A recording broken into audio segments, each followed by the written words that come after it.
इस कहानी की शुरुआत में हमें बताया जाता है कि प्राचीन कथाओं के अनुसार रामथेप एक खुशहाल राज्य था जिसे मुआई थाई ने बनाया था एक प्राचीन वेपन की मदद से। लेकिन यच्छा राज्य के राजा लॉर्ड दयाइच्छा ने रामथेप के आसपास के राज्यों को जीतने के बाद वहां पर भी हमला कर दिया और उस राज्य को जीतने के बाद राज परिवार के सभी लोगों को एक गहरे तहखाने में कैद कर दिया जहां से वो कभी भी भाग नहीं सकते थे। दयाइच्छा के राज्य में वहां के लोगों को बहुत बुरी तरह से टॉर्चर किया जाता था। एक दिन रामथेप के एक बूढ़े भविष्यकर्ता ने ये भविष्यवाणी की कि दयाइच्छा की मौत करीब है क्योंकि नागवंश के शुभ मुहूर्त पे जन्म लेने वाला एक योद्धा जिसे मुआई थाई का पूरा ज्ञान होगा वो 917 की पावर की मदद से दयाइच्छा को मारकर रामथेप को आजाद करेगा। दयाइच्छा और उसके जादूगर को उस बूढ़े की भविष्यवाणी पर बिल्कुल भी विश्वास नहीं था, लेकिन फिर भी उस बूढ़े आदमी को मारने के बाद भी दयाइच्छा नागवंश के शुभ मुहूर्त में पैदा होने वाले सभी बच्चे को मारने का आदेश देता है क्योंकि उस बूढ़े आदमी ने अपनी लाइफ में जितनी भी भविष्यवाणी की थी वो सब सच हुई थी। रामथेप राज्य के सारे मुआई थाई स्कूलों को जला दिया जाता है और मुआई थाई टीचर को मार दिया जाता है ताकि कोई मुआई थाई ना सीख सके। अगले सीन में हम रामथेप की आजादी के लिए लड़ने वाले जनरल पान को देखते हैं जो महल से किसी तरह 917 वेपन चुराकर अपने छोटे बेटे के साथ भाग रहे थे। दयाइच्छा के सिपाही लगातार उसका पीछा कर रहे थे लेकिन वो किसी तरह सिपाहियों से बचकर भागते हुए एक नदी के पास पहुंचते हैं जहाँ पर नदी के उस पार जाने के लिए एक लकड़ी का पुल था और नदी के उस पार जनरल पान के साथी उसका इंतजार कर रहे थे। अब उससे पहले कि जनरल पान दयाइच्छा के सैनिकों से बचकर नदी के उस पार जाते वहाँ पर दयाइच्छा का पावरफुल योद्धा ब्लैक जैगर आ जाता है। वहाँ पर उन दोनों के बीच एक खतरनाक फाइट होती है लेकिन जनरल पान ब्लैक जैगर के सामने टिक नहीं पा रहा था क्योंकि ब्लैक जैगर काफी ज्यादा पावरफुल था। फाइट के दौरान चट्टान गिरने की वजह से पुल भी टूट जाता है पर जनरल पान किसी तरह अपने बेटे को बचाते हुए टूटे हुए पुल की रस्सी पकड़कर लटके हुए थे, लेकिन अगले ही पल वो रस्सी टूट जाती है जिससे जनरल पान अपने बेटे के साथ गहरी नदी में नीचे गिर जाते हैं। अगले सीन में हम बाजी नाम के एक मुआई थाई मास्टर बाजी को देखते हैं जो समुद्र के बीच में बसे एक सीक्रेट आइलैंड पर रहा करता था। बाजी के सामने जनरल पान बेहोश पड़ा हुआ था और उनका छोटा बेटा होश में आ गया था जो अभी भी जिंदा था। बाजी जनरल पान और उसके बेटे की जान बचा लेते हैं। अगले सीन में हम कुछ सालों के बाद ओट नाम के एक लड़के को देखते हैं जो जनरल पान का बेटा है और अब वो काफी बड़ा हो चुका है। वो उस आइलैंड की पहाड़ियों से जड़ी बूटियां चुनकर लाता और इस दौरान वो खूब मस्ती भी करता है। आइलैंड के मार्केट में आने के बाद वो अपनी लाई हुई जड़ी बेचने की कोशिश करने लगता है, लेकिन इस दौरान जब एक छोटा लड़का ऊँट को परेशान करने की कोशिश करता है तो वो उसका पीछा करने लगता है। अब वहाँ पर मास्टर बाजी आ जाते हैं जो ऊँट को अपने साथ घर ले आते हैं। वो अपने डैड पान के साथ बाजी के घर पर ही रहता था और यहाँ पर हमें पता चलता है कि काफी ऊंचाई से नदी में गिरने की वजह से जनरल पान के पैर पैरालाइज हो गए थे। ओट इसके बाद अपने द्वारा लाई गई जड़ी बूटियों को उबालकर अपने डैड को पीने देता है, लेकिन उसके डैड उससे बहुत गुस्सा होते हैं क्योंकि वो हमेशा लेट आता था जिसकी वजह से वो अपने गुरु बाजी के साथ मुआई थाई की ट्रेनिंग अच्छे से कर नहीं रहा था। जनरल पान ओट को अगले दिन से टाइम पर घर वापस आने के लिए कहते हैं जिसके बाद ओट गुरु बाजी के साथ मुआई थाई की ट्रेनिंग करने लगता है, लेकिन उसका मन ट्रेनिंग में बिल्कुल भी लग नहीं रहा था क्योंकि उसे समझ नहीं आ रहा था कि आखिर वो इतनी मुश्किल ट्रेनिंग क्यों कर रहा है। ट्रेनिंग के दौरान ओट बाजी के वार से नीचे गिर जाता और बेहोश हो गया था। बेहोश होने के दौरान उसे एक विजन आता है जिसमें वो देखता है कि कुछ राक्षस एक गांव को जलाकर वहां के लोगों को मार रहे थे, जिसके बाद तुरंत ही उसकी आंखें खुल जाती और वो खुद को घर में अपने डैड के पास पाता है। वो अपने डैड को बताता है कि उसने फिर से वही सपना देखा जो सालों से उसे दिखाई दे रहा है। उसकी बात सुनकर जनरल पान ओट को सारी सच्चाई बताने का फैसला करते हैं और उसे अपने साथ एक सीक्रेट कमरे में ले आते हैं। जनरल पान उसे बताते हैं कि वो सभी रामथेप के वासी हैं, लेकिन जब यक्षा राज के राजा दयाइच्छा ने रामथेप पर हमला करके वहां कब्जा कर लिया तो जनरल पान दयाइच्छा राज्य से 917 को बचाने के लिए चुपके से महल में घुस गए, जहां से वो पवित्र हथियार 917 को चुराकर भागने लगे क्योंकि एक बुजुर्ग भविष्यकर्ता ने भविष्यवाणी की थी कि नागवंश के शुभ मुहूर्त में पैदा हुए एक नौजवान जिसके पास मुआई थाई की कला होगी वो 917 की पावर की मदद से एक दिन दयाइच्छा को मारकर रामथेप को आजाद कराएगा। और वहाँ के सैनिकों से बचकर भागने के दौरान जनरल पान को एक कपल मिले जिन्होंने अपने बच्चे की जान बचाने के लिए उसे जनरल पान को देकर उन्हें वहाँ से भागने को कहा और खुद दयाइच्छा के सैनिकों को रोकने के दौरान मारे गए। वो छोटा बच्चा कोई और नहीं बल्कि ओट था, यानी कि ओट जनरल पान का अपना बेटा नहीं था बल्कि वो उन दोनों कपल का बेटा था जो दयाइच्छा के सैनिकों से लड़ते हुए मारे गए। जनरल पान बताता है कि जब वो वहाँ के सैनिकों से बचकर भागते हुए ब्रिज के पास पहुंचे तो वहाँ पर ब्लैक जैगर भी आ गया जो उससे 917 हासिल करना चाहता था, लेकिन जनरल पान बहुत ही बहादुरी से ब्लैक जैगर से लड़े, लेकिन पुल टूटने की वजह से वो ओट के साथ नीचे नदी में गिर गए और बहते हुए बाजी के पास आ गए। बाजी ने कभी भी किसी को मुआई थाई ना सिखाने का वचन लिया था, लेकिन फिर भी वो ओट को मुआई थाई सिखाने के लिए राजी राजी हो गए, इसीलिए उसे भी पूरी मेहनत से वो सीखना चाहिए। जनरल पान ओट को ये भी बताते हैं कि उन्होंने कई बार अपने मैजिकल ईगल से अपने साथियों से संपर्क करने की कोशिश की ताकि मिशन को आगे बढ़ाया जाए, लेकिन इसका कोई भी फायदा नहीं हुआ अब तक। अब सिर्फ ओट ही उनके इस मिशन को आगे बढ़ा सकता था और उसे किसी भी तरह रामथेप पहुंचकर वहां के जेल में बंद शाही राजकुमार को 917 देना होगा ताकि वो 917 की मदद से देहाच्छा को हराकर रामथेप को आजाद करा सके। लेकिन इस मिशन के लिए ओट का शरीर काफी कमजोर था,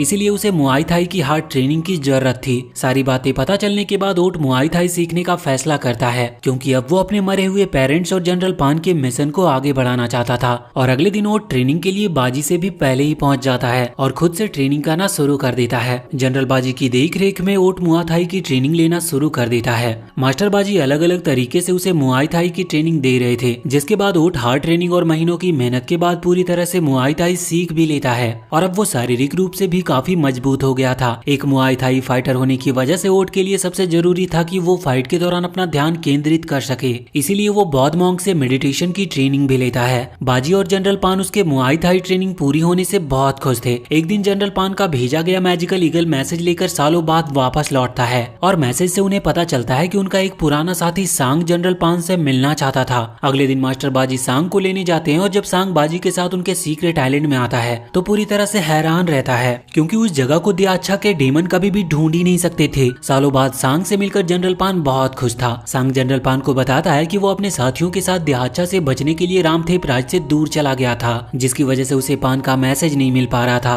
और जब वो वापस लौटा तो उसे जनरल पान का मैसेज मिला। सांग इसके बाद जनरल पान को बताता है कि वो अपने बाकी साथियों के साथ मिलकर मिशन को आगे बढ़ाना चाहता है, इसीलिए पान उसे 917 का हथियार दे दे ताकि सांग उसे रामथेप की जेल में बंद शाही राजकुमार तक पहुंचा सके, क्योंकि पैरों के पैरालाइज होने की वजह से जनरल पान खुद इस मिशन को पूरा नहीं कर सकता था और ओट भी इस मिशन के लिए पूरी तरह से अभी तैयार नहीं था। ओट छुपकर सांग और पान की बातें सुन रहा था और उसे ये बात बहुत बुरी लगती है, क्योंकि वो खुद अपने पिता के मिशन को आगे बढ़ाना चाहता था और इसीलिए उसने मुआई थाई की ट्रेनिंग भी ली थी। सांग की बातें सुनकर जनरल पान उसे 917 का हथियार देने से साफ साफ मना कर देता है, क्योंकि वो सांग को वो हथियार तब तक नहीं दे सकता था जब तक कि उनके बाकी के साथी उनसे संपर्क न कर ले। उसकी बात सुनकर सांग बहुत गुस्सा होता है, क्योंकि वो किसी भी तरह से उस हथियार को हासिल करना चाहता था। अब ओट जब अकेले नदी के किनारे बैठा था तो उसके पास बाजी आते हैं, जो उसे उदास देखकर उसे मछली खाने के लिए देते हैं ताकि वो अच्छा फील करे। ओट इस दौरान सांग को जब अकेले नदी के किनारे जाते हुए देखता है तो वो सांग के पास पहुंचकर उससे बातें करने लगता है, लेकिन सांग देखते ही देखते आसमान की तरफ एक एयर क्रैकर्स को जला देता है, जिससे देहाच्छा के सैनिक को उनका लोकेशन पता चल जाता है और वो तोप के गोलों के अंदर छुपकर बाजी के सीक्रेट आइलैंड पर आ जाते हैं और चारों तरफ तबाही मचाना स्टार्ट कर देते हैं। दरअसल सांग पहले से ही देहाच्छा से मिला हुआ था और वो पान के पास सिर्फ 917 हासिल करने आया था। ओट बाजी के साथ मिलकर देहाच्छा के डेमंस का सामना करता है और जब एक डेमन पान पर हमला करके उसे मारने की कोशिश करता है तो ओट उस डेमन को मारकर पान की जान बचा लेता है। अब देहाच्छा के डेमन ओट, बाजी और पान को चारों तरफ से घेर लेते हैं। सांग को डेमन के साथ देखकर पान उससे पूछता है कि आखिर उसने उन्हें धोखा क्यों दिया। इस पर सांग बताता है कि सभी की तरह वो भी जिंदा रहना चाहता था, इसीलिए उसने देहाच्छा के लिए काम करना शुरू कर दिया। सांग पान से वो 917 हथियार उसे देने को कहता है, क्योंकि वो पान को मरते हुए नहीं देखना चाहता था, लेकिन पान उसे वो देने से साफ साफ मना कर देता है और ओट बाजी के साथ मिलकर सांग और देहाच्छा के डेमन से लड़ने लगता है। ओट बाजी के साथ मिलकर देखते ही देखते वहाँ मौजूद सारे डेमन को मार गिरा था और अब सिर्फ सांग ही बचा था। पान गुस्से में सांग को मारने के लिए उसकी तरफ बढ़ता है, लेकिन इससे पहले कि वो सांग को मार पाता वहाँ पर ब्लैक जैगर आ जाता है, जो उसके ऊपर हमला करके उसे दूर फेंक देता है। ब्लैक जैगर को वहाँ पर देखकर बाजी उससे लड़ने लगता है और जब ओट पान के पास आता है तो पान उसे 917 लेकर वहाँ से जाने को कहता है, क्योंकि ब्लैक जैगर काफी ज्यादा पावरफुल था और पान नहीं चाहता था कि वो हथियार उसके हाथ लगे। पहले तो ओट उसे अकेला छोड़कर जाने से मना करता है, लेकिन जब पान ओट को समझाते हैं कि उसे किसी भी तरह मिशन को पूरा करना है तो वो उस हथियार को लेकर वहाँ से भागने लगता है। सांग के साथी उसे रोकने की कोशिश करते हैं, लेकिन वो किसी तरह उसे लेकर वहाँ से निकल जाता है। बाजी ने किसी तरह ब्लैक जैगर को रोक रखा था, लेकिन वो ब्लैक जैगर के सामने ज्यादा देर तक टिक नहीं पाता, क्योंकि वो काफी ज्यादा पावरफुल था और वो गुस्से में बाजी के साथी पान को भी मार देता है। देहाच्छा के सैनिक डेमन आइलैंड पर बसे गाँव को जलाकर वहाँ रहने वाले सभी लोगों को मार देते हैं और वो बौद्ध मॉन्क अपने सामने गाँव वालों को मरता हुआ देख रहे थे। और जब एक छोटे से आइलैंड पर पहुंचता है तो वो गुस्से में 917 को समुद्र में फेंक देता है, क्योंकि उसी की वजह से वो सारे लोग मारे गए थे जिनसे ओट प्यार करता था। अपने लोगों को खोकर वो बहुत दुखी था और जोर जोर से वहीं पर रोने लगता है, लेकिन इसी दौरान वो देखता है कि 917 से रोशनी निकल रही है। वो ये देखकर फैसला करता है कि वो किसी भी तरह से अपने डैड के अधूरे मिशन को पूरा करेगा, इसीलिए वो अपने बालों को काटकर मिशन के लिए रेडी हो जाता है। वहीं दूसरी तरफ देहाच्छा सांग पर बहुत गुस्सा करता है, क्योंकि वो उस हथियार को हासिल करने में फेल हुआ था। इसीलिए वो ब्लैक जैगर को ओट को मारकर 917 लाने को भेजता है। ओट जब बंदरगाह के पास बसे एक गांव में पहुंचता है तो वहाँ के दुकानदारों और लोकल लोगों से रामथेप जाने का रास्ता पूछता है। रामथेप का नाम सुनते ही लोग डर जाते थे और उसे इस बारे में बात करने से भी मना करते हैं, क्योंकि वो जानते थे कि रामथेप जाने वाला आदमी कभी लौटकर वापस नहीं आता। मार्केट में ओट कुछ डीमन को देखता है जो लोगों को परेशान कर रहे थे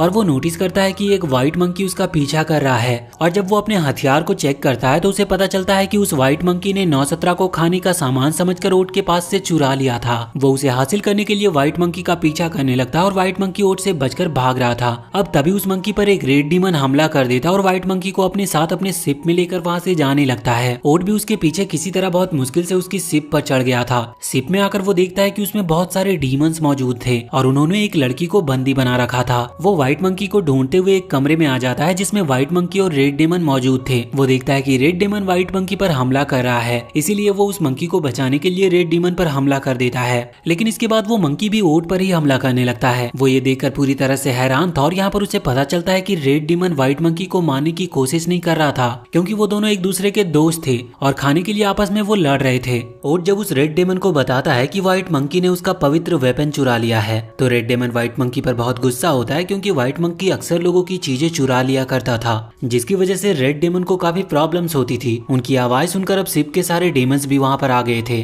डीमन का लीडर वहाँ पर रेड डीमन को देखकर उसे देशद्रोही बोलता है और उससे कहता है कि मैं तुम्हें पकड़कर दियाचा के पास वापस ले जाऊंगा। इसके बाद डेमन उनके ऊपर हमला करना शुरू कर देते हैं। वहाँ पर रेड डेमन ओट से कहता है कि अगर वो उनसे लड़ने में उसकी मदद करेगा तो वो उसका वेपन उसे वापस लौटा देगा। ओट रेड डेमन और व्हाइट मंकी के साथ मिलकर सारे डीमन से लड़ता है और वो फाइट करते करते शिप के ऊपर आ जाते हैं। उन सभी के बीच में एक खतरनाक फाइट हो रही थी और ओट अपने साथियों के साथ मिलकर डेमन को मारकर उन्हें शिप से नीचे फेंक रहा था। अब वहाँ पर शिप में कैद की गई लड़की भी आ जाती है जिसका नाम सेइंग था। सेइंग असल में आसमानी पायरेट्स की राजकुमारी थी जो शिप में बंदी बनाए गए लोगों को बचाने के लिए आई थी। सेइंग के सीटी बजाते ही उसके साथी अपने शिप से वहाँ आ जाते हैं जो डेमन शिप पर हमला करके डेमन को मारने लगते हैं और बंदी बनाए गए अपने लोगों को वहाँ से सुरक्षित अपने शिप पर ले जाने लगते हैं। डीमंस का लीडर ये देखकर बहुत गुस्सा होता है और शिप पर कैद किए गए एक जायंट डीमन को आजाद कर देता है जो ओट और व्हाइट मंकी पर हमला करके चारों तरफ तबाही मचाना स्टार्ट कर देता है। रेड डीमन व्हाइट मंकी और ओट के साथ किसी तरह सेइंग की शिप पर आ जाता है जिससे वो जायंट डेमन से बच जाते हैं, लेकिन सेइंग अभी भी उसी शिप पर मौजूद थी जिसकी वजह से वो जायंट डेमन अब उसके ऊपर हमला करने के लिए उसकी तरफ आगे बढ़ रहा था। उसे खतरे में देखकर ओट उसकी जान बचाने के लिए शिप पर कूद जाता है और अकेले ही उस जायंट डेमन से लड़ने लगा था। जायंट डेमन काफी ज्यादा खतरनाक था जो ओट को बहुत ही बुरी तरीके से मारता है।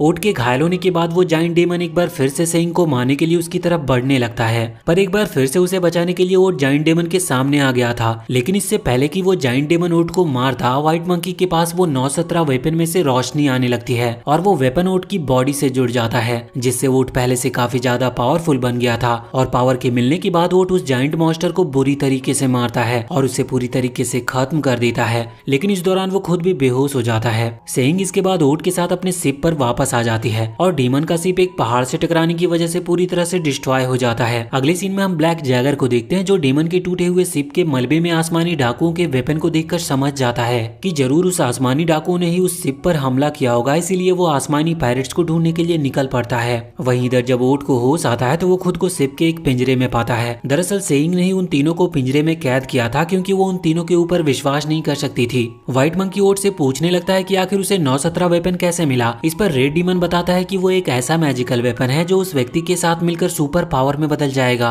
जिसमें मुआई थाई का ज्ञान होने के साथ ही पूरे 9 गुण होंगे और भविष्यवाणी के अनुसार 917 की मदद से ही एक योद्धा दियाचा से रामथेप को आजाद करेगा। ये बातें सुनने के बाद वो व्हाइट मंकी भी दियाचा को मारकर अपने लोगों के मौत का बदला लेने का फैसला करता है। और जब रेड डीमन से पूछता है कि उसे ये सब कैसे पता, तो वो उसे बताता है कि वो वास्तव में दियाचा का भाई है और वो कभी अपने भाई डीमन सेना का सेनापति हुआ करता था, लेकिन जब उसे एक लड़की से प्यार हो गया तो ये बात दियाचा को बिल्कुल भी पसंद नहीं आई, इसीलिए उसने उस लड़की को कैद करवा लिया जिससे रेड डीमन प्यार करता था। इसके बाद रेड डीमन दियाचा का सेना छोड़कर अपनी जान बचाकर वहाँ से भाग निकला, लेकिन अब वो वापस जाकर दियाचा को हराकर अपने प्यार को पाना चाहता है और वो 917 का वेपन ओट को देकर उसके साथ रामथेप दियाचा को मारने जाने के लिए कहता है। वहीं पर उन हवाई डाकुओं की राजकुमारी भी छुपकर ये बातें सुन रही थी, जिसके बाद वो उनके पास आती है और वो उसे वो हथियार देकर उसके साथ रामथेप दियाचा को मारने जाने के लिए कहती है, क्योंकि दियाचा ने उसके भाई को भी बंदी बना रखा था जिसे अब वो राजकुमारी किसी तरह आजाद कराना चाहती थी। अब क्योंकि उन सबका मिशन एक ही था, इसीलिए वो तीनों एक साथ रामथेप जाने के लिए राजी हो जाते हैं। सफर के दौरान रात होने पर जब सभी सो जाते हैं तो ओट और राजकुमारी अभी भी जाग रहे थे, लेकिन इस दौरान ब्लैक जैगर अपने ड्रैगन के साथ उनकी शिप पर हमला कर देता है, जिससे उनका शिप अनबैलेंस होकर नीचे की तरफ गिरने लगती है। लेकिन राजकुमारी किसी तरह शिप को कंट्रोल करके क्रैश होने से बचा ली थी। अब देखते ही देखते वहाँ पर ब्लैक जैगर के डीमन साथी भी आने लगते हैं, जो कि ओट और उसके साथियों को मारना चाहते थे। अब उनके बीच वहाँ पर एक खतरनाक फाइट शुरू हो जाती है और ओट ब्लैक जैगर से फाइट करके उसे रोकने की कोशिश करता है, लेकिन ब्लैक जैगर काफी ज्यादा पावरफुल था, जिसकी वजह से वो ब्लैक जैगर के सामने टिक नहीं पा रहा था। फाइट के दौरान वो राजकुमारी ब्लैक जैगर पर अपनी गन से हमला कर देती है, जिससे उसका मास्क टूटकर उसके चेहरे से हट जाता है और उसका असली रूप देखकर ओट पूरी तरह से हैरान था, क्योंकि ब्लैक जैगर वही डीमन था जो अक्सर उसके सपने में आता रहता था और ब्लैक जैगर ने ही ओट के पेरेंट्स को मारा था। अब ब्लैक जैगर ओट को घायल करके उससे 917 का हथियार छीन लेता है। अब राजकुमारी जब अपने शिप को सामने वाली पहाड़ी से बचाते हुए अचानक से आगे निकलती है, तो शिप का पीछा कर रहे ब्लैक जैगर के साथी अपने शिप के साथ पहाड़ी से टकराकर मारे जाते हैं और अब ब्लैक जैगर भी उस शिप के साथ नीचे गिरने लगा था। लेकिन ओट समय रहते ही ब्लैक जैगर से वो हथियार छीन लेता और ब्लैक जैगर नीचे गिर जाता है। ओट और उसके साथियों को लगता है कि नीचे गिरने की वजह से वो मारा गया, जिससे वो सभी काफी खुश हो रहे थे। लेकिन अगले ही पल ब्लैक जैगर अपने ड्रैगन के साथ ओट और उसके शिप पर वापस से हमला कर देता है, क्योंकि उसके ड्रैगन ने उसे नीचे गिरने से बचा लिया था। ब्लैक जैगर के हमले से शिप क्रैश होकर पूरी तरह से टूट जाती है और ओट के साथ ही उसके साथी भी घायल हो जाते हैं। अब ओट जब वहाँ पर नीचे गिरा हुआ वो हथियार उठाने जाता है, तो वहाँ पर ब्लैक जैगर आ जाता है, जो उसके ऊपर हमला करके उसे बहुत ही बुरी तरीके से मारता है और उसे बताता है कि वो लोग जिस जगह पर इस समय मौजूद हैं, वो जगह कभी इसका घर हुआ करता था, जहाँ ब्लैक जैगर अपनी फैमिली के साथ रहता था। लेकिन फिर इंसानों ने उनके ऊपर हमला करके उसके पेरेंट्स को मार दिया और वो ब्लैक जैगर के साथ काफी बुरा बर्ताव करते थे, जिसकी वजह से ब्लैक जैगर को ऐसा बनना पड़ा। अब इससे पहले कि ब्लैक जैगर ओट को मारता, वो हथियार वापस से एक्टिवेट होकर ओट से जुड़ जाता है, जिससे वो एक बार फिर से काफी पावरफुल हो जाता है और वो ब्लैक जैगर को बहुत ही बुरी तरीके से मारता है। ओट इस समय काफी ज्यादा पावरफुल था, इसीलिए वो ब्लैक जैगर की जान लेने की कोशिश करता है, लेकिन इससे पहले कि वो उसे जान से मारता, वो हथियार उसकी बॉडी से अलग हो जाती है, क्योंकि वो अपने गुस्से की वजह से किसी की जान लेने वाला था। अब तभी ओट को बुद्ध की आवाज सुनाई देती है, जो ओट को सब कुछ भुला के अपने लक्ष्य पर ध्यान देने के लिए बोलते हैं। हालांकि ब्लैक जैगर ओट से कहता है कि तुम मुझे जान से मार दो, लेकिन वो ऐसा करता नहीं और वो उसे उसके ड्रैगन पर बिठाकर उसे वहां से जाने के लिए बोलता है। जाने से पहले ब्लैक जैगर ओट को बता कर जाता है कि कुछ ही दिनों में देहाच्छा शुभ मुहूर्त में जन्म लेने वाले शाही राजकुमार को मारने वाला है, इसीलिए ओट को रामथेप जल्द से जल्द पहुंचना होगा। ब्लैक जैगर को वहां से जाने के बाद ओट अपने साथियों के साथ मिलकर शिप को वापस से बनाने की कोशिश करने लगता है, लेकिन शिप के पूरी तरह से रेडी होने में अभी काफी समय लगने वाला था और ओट को राजकुमारी और अपने साथियों के साथ जल्द से जल्द रामथेप पहुंचना था, ताकि ओट उस हथियार को राजकुमार को देकर अपने पिता का मिशन पूरा करे और राजकुमारी वहां की जेल में बंद अपने भाई को छुड़ा सके। ओट को जनरल पान ने रामथेप जाने का एक सीक्रेट रास्ता बताया हुआ था, जो कि उसके पास वाले गांव से होकर जाता था, इसीलिए ओट राजकुमारी और अपने साथियों के साथ वहां से निकल जाता है और वो सभी जल्दी उस गांव में पहुंच जाते हैं जिसमें रामथेप जाने का सीक्रेट रास्ता बना हुआ था। ओट एक पजल को सॉल्व करके रामथेप जाने के रास्ते को खोल देता है और फिर इसके बाद अपने दोस्तों के साथ उस रास्ते से होते हुए रामथेप पहुंच जाता है। किले के अंदर आने के बाद ओट और उसके साथी गार्ड्स को मारकर और अपना भेष बदलकर अंदर आ गए थे, जहां पर वो देखते हैं कि देहाच्छा अब सभी लोगों के सामने शाही राजकुमार की बलि देने वाला था। राजकुमार को बचाने के लिए ओट और उसके साथी वहां के सैनिकों से लड़ने लगते हैं और एक खतरनाक फाइट के बाद ओट किसी तरह राजकुमार को जिंदा बचाने में कामयाब रहता है और फिर इसके बाद वो राजकुमार को 917 दे देता है, क्योंकि ओट ने अपने डैड से वादा किया था कि वो उनका अधूरा मिशन पूरा करेगा। लेकिन अगले ही पल वो राजकुमार देखते ही देखते देहाच्छा में बदल गया था। दरअसल देहाच्छा ने ओट को अपने जाल में फंसाने और उससे वो हथियार हासिल करने के लिए ये ट्रैप बनाया था। देहाच्छा को अपने सामने देखकर व्हाइट मंकी गुस्से में उसके ऊपर हमला कर देता है, क्योंकि उसने व्हाइट मंकी के राज्य को भी पूरी तरह से बर्बाद कर दिया था। देहाच्छा व्हाइट मंकी के वार को बड़े ही आसानी से रोक लेता है। अब व्हाइट मंकी अपने फ्रेंड रेड डेमन की खुद को मदद करने के लिए बोलता है, लेकिन इसका कोई भी फायदा नहीं होता, क्योंकि रेड डेमन वास्तव में देहाच्छा का भाई था। रेड डेमन की सच्चाई जानकर सभी पूरी तरह से हैरान थे और फिर इसके बाद देहाच्छा के कहने पर उन सभी को बंदी बना लिया जाता है और इसके बाद देहाच्छा उन सभी लोगों के सामने उस 917 वेपन को आग में जला देता है, ताकि आगे कोई भी उसकी मदद से उसे हरा न सके। देहाच्छा अपने भाई रेड डेमन पर बहुत गुस्सा था, क्योंकि उसे लगता था कि एक इंसान से प्यार करने की वजह से ही उसके भाई ने उसे धोखा दिया, इसीलिए वो रेड डेमन की गर्लफ्रेंड को उसके सामने ही मार देता है, क्योंकि वो चाहता था कि रेड डेमन उसके लिए अपनी इंसानी गर्लफ्रेंड की यादों से लौट आए। अपनी गर्लफ्रेंड की मौत से रेड डेमन काफी गुस्सा था, इसीलिए वो देहाच्छा को फाइट करने के लिए चैलेंज करता है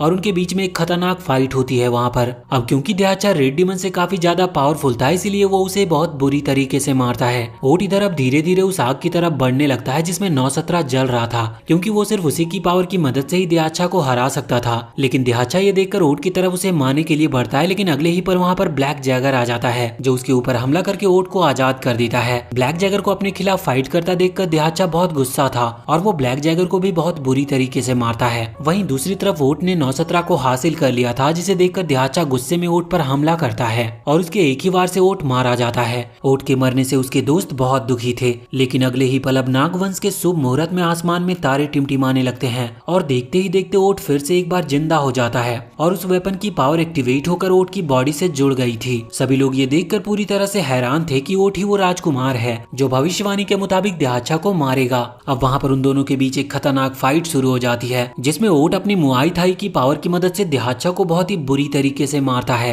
उसकी पावर देखकर दिहाचा एक बार अपने गुस्से में फुल पावर से ओट पर हमला करता है और इस दौरान वो अपने सैनिकों को भी मार रहा था। और जब वो ओट को मार नहीं पाता तो अपने असली रूप में आकर एक जाइंट डीमन बनकर ओट के ऊपर हमला करता है, लेकिन फिर भी वो ओट के सामने ज्यादा देर तक टिक नहीं पाता और वो ओट के हाथों मारा जाता है। उसके मरते ही रामथेप पर सालों से छाया हुआ काला बादल हट जाता है और वहाँ पर एक बार फिर से सूरज की रोशनी पड़ती है। सभी गांव वाले ये देखकर बहुत खुश थे। इन सब के बाद ओट अपने आइलैंड पर वापस लौट जाता है, जहाँ पर कुछ दिनों के बाद राजकुमारी भी अपने शिप के साथ आ जाती है, क्योंकि अब वो ओट के साथ ही रहना चाहती थी। वहीं दूसरी तरफ रेड डेमन रामथेप का नया राजा बन जाता है और वो व्हाइट मंकी खुशी खुशी अपने राज्य वापस लौट जाता है। रेड डेमन अपने सैनिकों से उनके द्वारा तबाह किए गए राज्यों को वापस से बसाने का आदेश देता है और इसी के साथ ये मूवी यहीं पर खत्म होती है। तो वीडियो अगर अच्छी लगी हो तो प्लीज चैनल को सब्सक्राइब करके बेल आइकन जरूर दबा लें।